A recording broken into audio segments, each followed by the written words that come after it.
Parodoje Ką pasėsi, bendrovė Intersilo pristatys grūdų bokšto sumaišymo ir džiovinimo įrangą sumažintą modelį. Jis bus užpildytas grūdais, dirbs, tad ūkininkai galės čia pat pamatyti, kaip grūdai maišomi ir džiovinami bokšto viduje.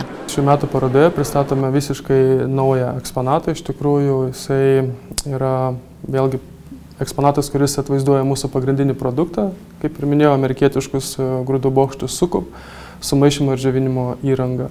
Tai yra sumažintas bokšto modelis, jisai turi sumontuotą maišymo įrangą, yra užpildytas grūdais ir labai aiškiai parodo, kaip vyksta maišymo procesas pačiame bokšte. Svarbiausias jų išskirtinumas yra tai, kad jie turi maišymo ir džiovinimo įrangą. Tai reiškia, juose galima grūdus ne tik sandėliuoti, bet ir džiovinti.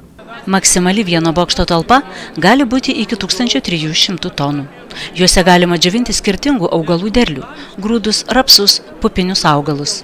Amerikoje gaminami bokštai turi Lietuvos klimatui pritaikytas išorinės bei sniego apkrovos gegnes, skarda cinkuota.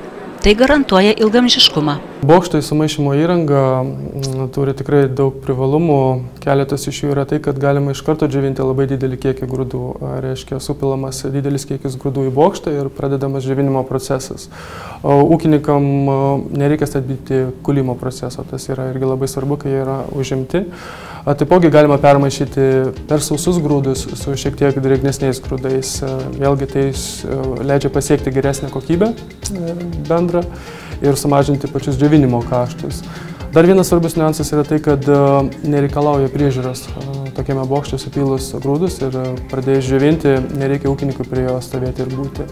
Taip, vėlgi procesas yra pakankamai lėtas, bet džiovinamas didelis kiekis grūdų ir nėra rizikos perdžiovinti grūdus. Koks yra valdymas viso šito proceso?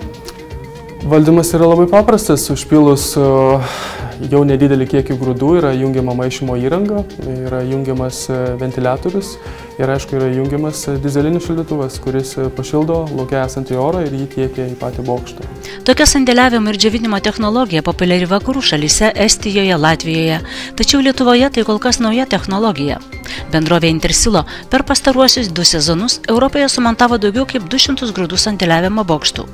Net 90% įmonės montuojamų bokštų yra su tokia maišymo džiovinimo įranga.